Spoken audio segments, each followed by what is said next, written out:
AFTV, Julian, what's going wrong? I mean, Dan just said it, 43 shots at home over the last 2 games, no goals.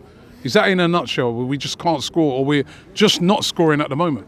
Well, it's obvious why we've been losing these games. Apart from the Fulham game, it's because of exactly that. We can't put the ball in the back of the net. If you look at what Odegaard's done in those 3 games that we lost, I think he set up 19 goals, 19 potential assists, not 1 goal from them. But you've got to ask yourself the question, why aren't we scoring those goals? Not that, there's something wrong with that attack. So what's wrong with the attack? Well, this is the thing, is that if you listen to the majority of people I'm hearing, it seems the old easy kind of solution, get a striker, just go out and pay 100 million for Tony, he's available. Do we think that this guy is going to solve all our problems? You spend 100 million. You put away some of those chances that we've been missing. The header that Havertz missed today, surely he's putting if Ivan Toney's in that team today, he's putting away one of them chances, isn't he? Or a top striker is putting away one of those chances. We're missing easy chances, and it's costing us. It is absolutely costing us. But what I'm saying is that it isn't necessarily the personnel, because when you look at the players... No, but it is, isn't it? Because they're not delivering. Yeah, but you've got to ask yourself the reasons why they're not delivering. Because if you look at the players we had on the pitch, you can't say that Martinelli, Saka, Havertz are players, Odegaard are players that can't put the ball in the back of the net. They have done in the past. Why can't they do now? And I think that the answer is relatively simple, in as much as the coaching, if they are being coached this way, is that they're taking too many touches in the box. Is that when you get when you get a chance and you take an extra touch, it gives the defenders and the goalkeeper time to set themselves. And there was a couple of examples of that. There was one where, I forget who it was, but there was an absolutely brilliant block by a Liverpool defender. But the reason he had a chance to get back and block it was because the Arsenal forward took that extra touch. It wasn't instinctive. Exactly the same. That's not coaching. That's when somebody's not a natural striker. When somebody's a natural striker or a natural killer in front of goal, he doesn't need that other touch. He just sees a goal light up in front of him and bang. And that is why you are getting people saying, well, go and get that clinical striker. That's why they cost so much money, because there are not many of them about, but that's why they cost so much money. It's not a thing that you can coach into a player that's been playing for years. It's just a natural thing within a striker.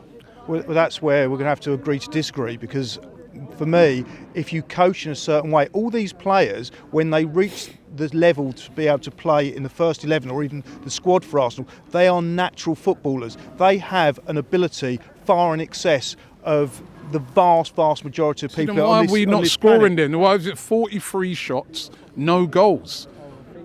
That went away to Villa, dominated the game, no goals. Today, dominated the game, no goals. West Ham dominated the game, no goals. Well, that's a coaching thing you're saying, or is it the lack of a natural striker, a natural poacher who only needs one chance and he takes it?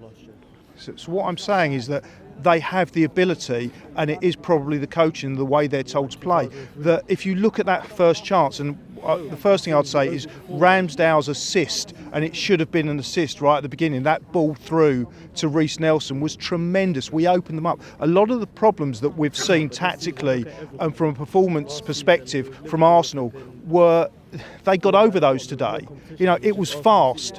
They got the ball quickly. They made progressive passes. They opened them up.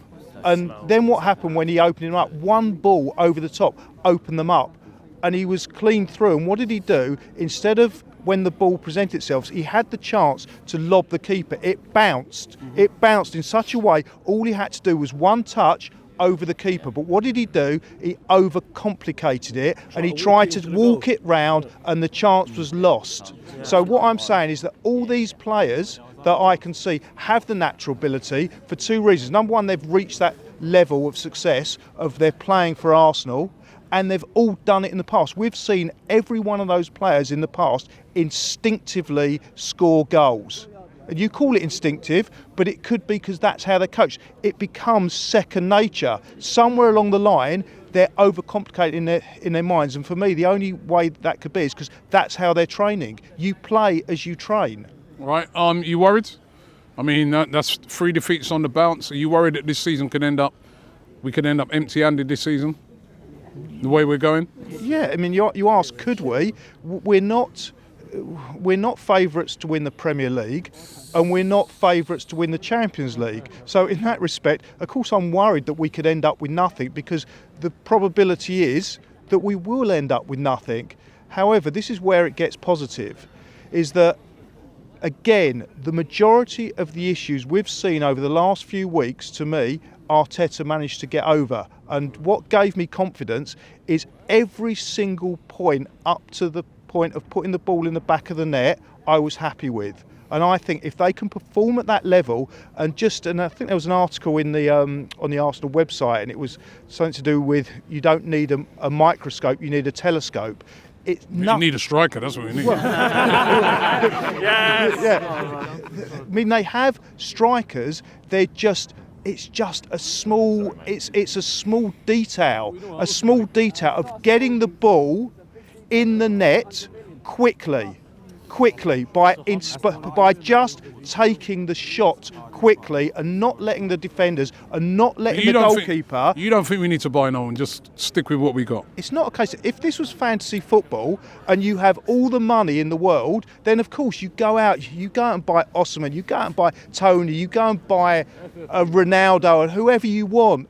But we live in the reality of financial fair play where you have to sell to buy. So we're not in that position at the moment. If you can sell some players early on and get the money in, yes, you can freshen things up. But if you can't, you have to make do with what you've got. And I don't think what we've got is that bad. It just needs a slight amendment to how they are in front of goal, and you've got the perfect team.